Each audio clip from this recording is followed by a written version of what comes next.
Yeah, so I started playing netball at school, at primary school. I went to a really small school in Chapel Allerton in Leeds.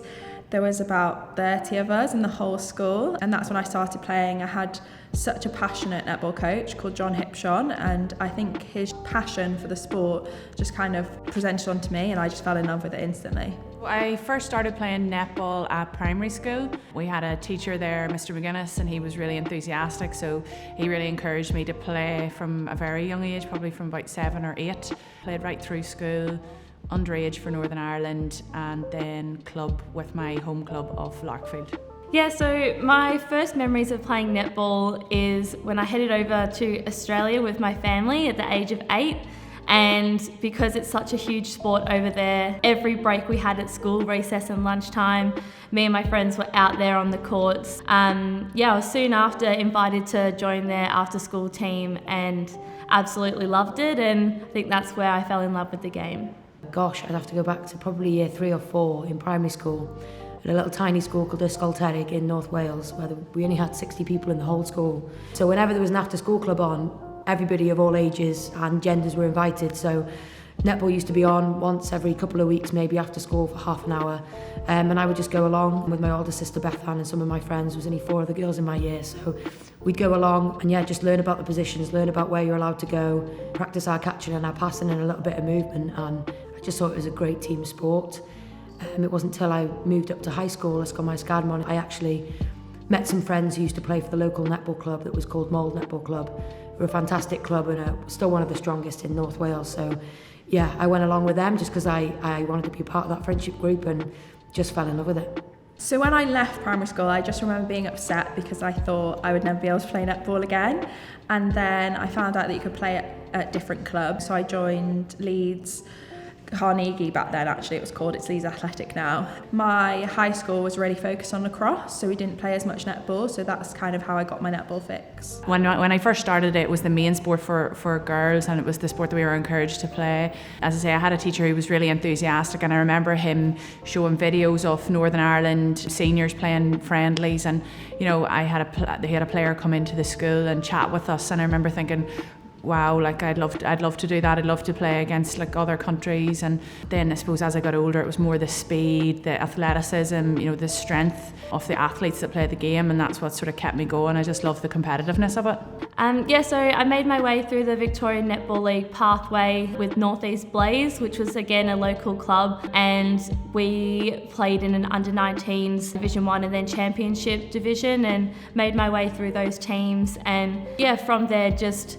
got little opportunities to play with the Victorian Fury in the A&L, and then came my opportunity with the Melbourne Vixens and the Adelaide Thunderbirds in the Suncorp Super Netball League in Australia. So I made my Super League debut at 16 for Yorkshire Jets, which is quite young to debut, but it was an opportunity that I was so excited for. I think what was great about that squad as well was that we were all quite young, and I'm just grateful that was my first squad. The lifestyle in Australia is a very active lifestyle. I think people over there are very lucky to have, such amazing community spaces. The weather also helps, being able to go outside and make the most of living close to the beach or a park, and that gives athletes an edge to have those facilities just at their front door. I suppose it depends where you grow up in Ireland. So in the north of Ireland, netball would be more commonly played than in the south. Whenever I was younger, all the schools played netball, and it was the main sport for females. There's been a lot more competition now as ladies Gaelic football has taken off over the last sort of 15 years, and it sort of competes with netball. But I think that a lot of netballers are dual sport at home, and I think it really stands to them because there's a lot of transferable skills across the board. Yeah, so I think I was fortunate enough to have some really positive role models in terms of coaches and teachers when I was growing up, and they would always encourage us to go forward for trials for our counties or our areas, and to me that was Flintshire in North East Wales. And then luckily from then I performed quite well at an inter-counties competition that used to happen once a year over in Wales, and there were some Welsh scouts there who used to invite players from that tournament to a Wales under-17s trial, and then just progressed through the Welsh pathway there, under-19s, under-21s.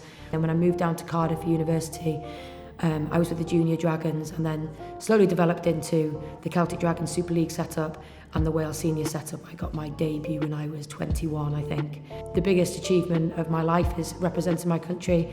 I'm fortunate to do it in 2 sports, and I'm just addicted to the Welsh National Anthem, to be honest, so I don't mind what sport it is. The biggest influences on my career have probably been my parents. I'm super fortunate to have had the parents that I do have. I always joke around and say they're lucky to have me as a daughter, but I'm very lucky to have had them.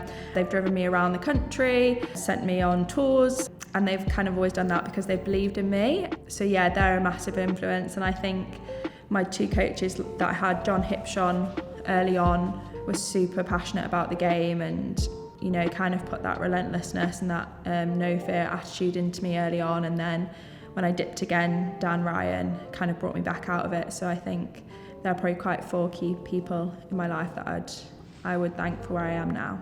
Early on, as I said, Mr. McGuinness in my primary school, and then Siobhan McCaffrey in my secondary school. She was supportive right throughout, and I remember encouraging me to go to Northern Ireland trials. And then Denise Prue was my first coach at club level at home, and you know, she's still my coach, so that's reigning about over 20 years, so she's still having a big impact on me.